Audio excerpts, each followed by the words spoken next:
Hi, it's Mark from Top Local. We're here with Bernie Pawlik of Pawlik Automotive in Vancouver, serving Vancouver area motorists for 38 years, fixing all makes and models of cars and trucks, and 18-time winners of Best Auto Repair in Vancouver. How are you doing, Bernie?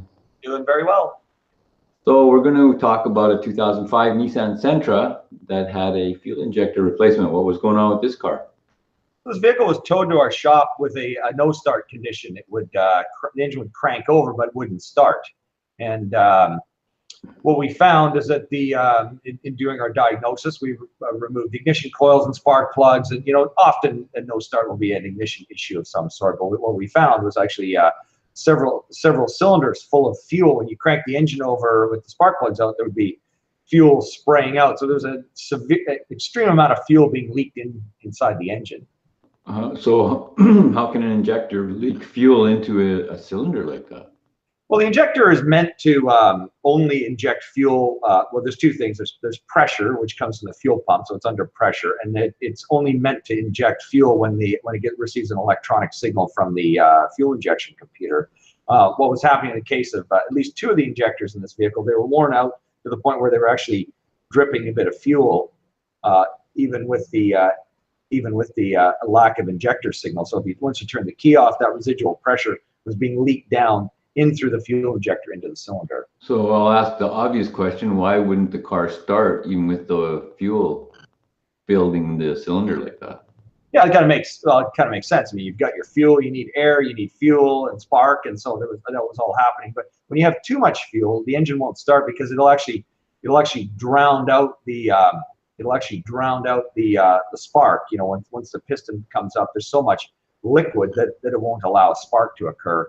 And air and fuel needs to be mixed at a certain ratio, usually about 14:1 air to fuel. Well, when you have like a whole half a cylinder full of fuel, the ratio is a little out. And interestingly enough, liquid gasoline actually doesn't burn; it's only the vapor. So theoretically, you could actually throw a match onto liquid gasoline and it won't burn. But the only thing is, it always vaporizes, so that's what catches fire. But gasoline is very volatile; it vaporizes extremely easily, but not when you have too much. So how many injectors were bad?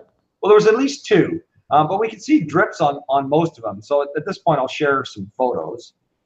Here's the top of our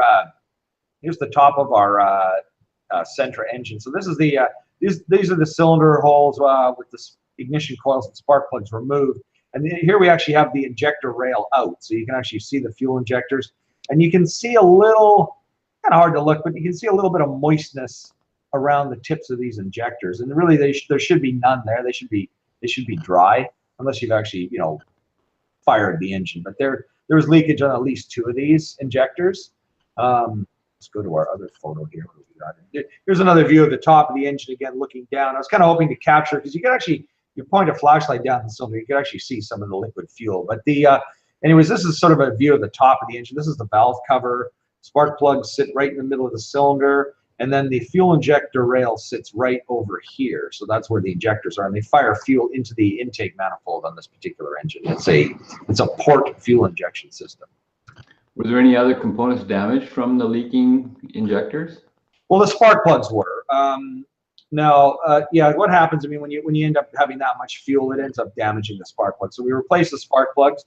That seemed to be the only issue that was visible. And once we replaced the injectors and the spark plugs, the engine ran great and ran fine. But there are, having that much fuel running into an engine does actually create a problem. It washes down the cylinder walls of the oil that's there to lubricate the cylinder walls, because gasoline is not a great lubricant.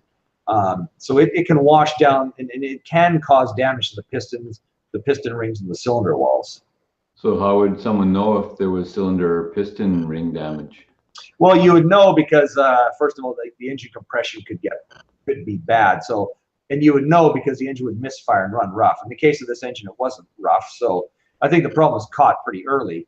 I mean, the other area of damage that you could note, it's more subtle, it would take a while, is the engine would start burning oil, and that would be another thing that you would notice over time. So if you have your engine that's all of a sudden starting to burn oil, it may be that from this issue that the lifespan of these engine may be shortened. It's hard to know. It's, you know, that's something given over time, but that's the kind of thing. If it drives and it runs well and doesn't really use any oil, nothing really to worry about. You just kind of let it go and see what happens. So how often do you replace fuel injectors in gasoline engines? You know, we don't do them all that often. And think about like diesels, we tend to do them a lot more often, but in the diesel, the injector's so critical to the whole process of the combustion that, you know, any subtle thing can cause a problem. But gasoline injectors tend to last quite a long time.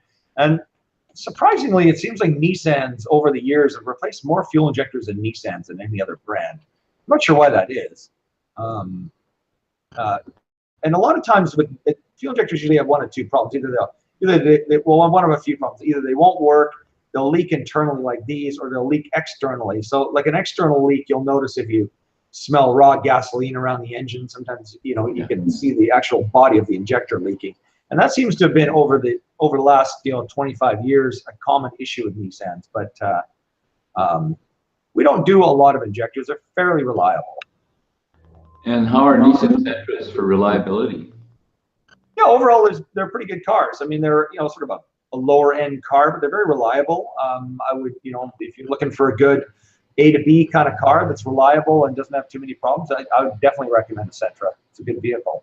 So there you go. If you're looking for a service for your Nissan Sentra or any Nissan product in Vancouver, the guys to see are Pawlik Automotive.